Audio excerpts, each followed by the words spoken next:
Yes, definitely. Relief and civil defense and the international relief agencies, including the International Red Cross or the International Red Crescent, or any organization operating in the field of relief, or aiding the injured people, or to help the people from dying. The stop of any organization is an alarm of the future situation of the civilians directly. But we know very well that these organizations are committed to the international agreements and resolutions, especially the international agreements or conventions on humans and human rights. If there is any injured people, even if they are fighters, in this case they are unable to fight, which makes them civilians. That's why they provide the aid for them. The Israelis spares no effort in even bombing those people, even the injured fighters who are being medicated in these organizations. So this Israeli policy and the policy of the other side created the current situation today in northern of Gaza Strip. We received a piece of news today that puts lots of responsibility on many countries to move because humanity is bleeding in both Gaza and Lebanon. Sir, reports indicate that Israel has launched violent raids on the southern suburb of Beirut, destroying residential complexes. What are the potential repercussions of these actions on Lebanese sovereignty and regional stability at this point, sir?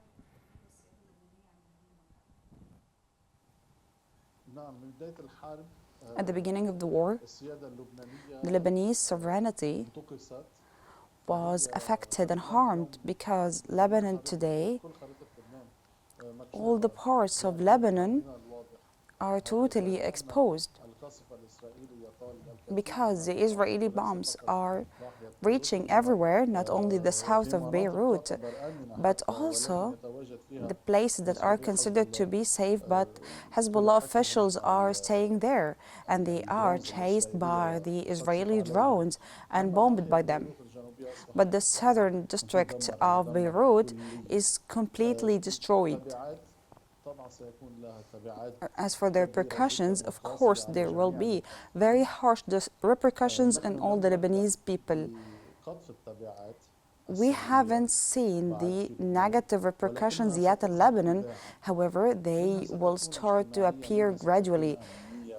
They are going to be social, security, and humanitarian and health repercussions. Many hospitals are now out of service because of the Israeli bombing. Some of these hospitals are directly affiliated to Hezbollah. We can call them the medical wing of Hezbollah. All of them have stopped now. So the areas to which people have been displaced to, especially the people who are supporting Hezbollah, we will see that the problems started to appear between them and the people who are living in the other areas, because there was a policy in Lebanon by those who are affiliated to the party and those who are not affiliated to it. This policy created tension in the relation between both people. So there is. This is due to the speeches. How do you read Hezbollah's recent targets when Hezbollah recently targeted an Israeli military industry company in Tel Aviv, or industries and companies in Tel Aviv?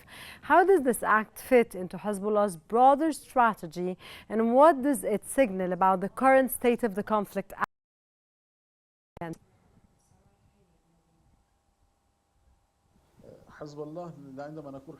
When we say Hezbollah, we need to say Iran. We cannot mention Hezbollah alone as if it's a Lebanese party that takes its power from Lebanon. Lebanon is just a cross point for the Iranian influence represented in Hezbollah. When we talk about Hezbollah, we're talking about a big country. It's a regional country and a military country with a military regime. Everything in Iran is military. The Revolutionary Guard is military. So it's normal more to see progress and withdrawal from both parties in terms of the military operations. It's normal because both parties are fighting each other, which will lead to the loss of soldiers and machinery and to bombarding. Why are we surprised if Iran managed through Hezbollah to send a very precise missile to Tel Aviv? The Israelis talked about this, and they said that Hezbollah in Lebanon owns more than 3 precise missiles that can reach Tel Aviv. In my opinion, this is normal.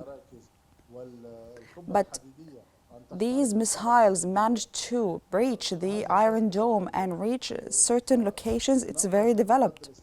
So we are expecting the Israeli response, especially the defense response.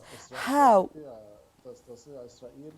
would Israel be able to face this type of missiles if Hezbollah repeats this again?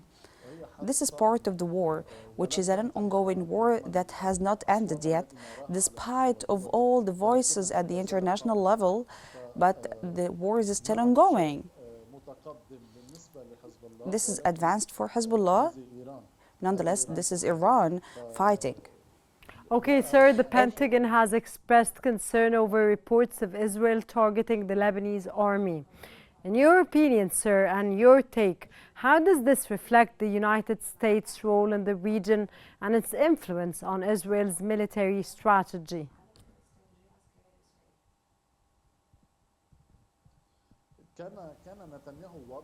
Netanyahu was clear when he responded to what President Biden said when he recommended the end of the war. He said that we are working according to the interests of Israel.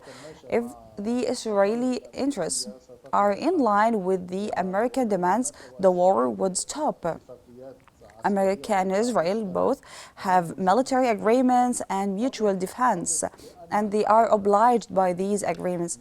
Add to this that President Biden tried to stop the military aids to Israel, but the Congress refused. The United States supports Israel. I do not believe only in the statements. We can see the Israeli response because they are the acting party on the ground directly.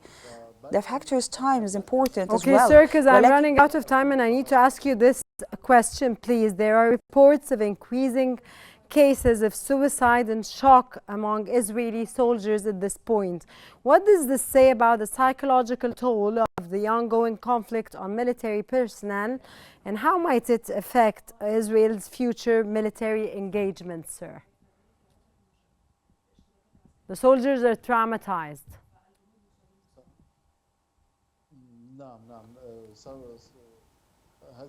Yes, we have discussed this point before several times.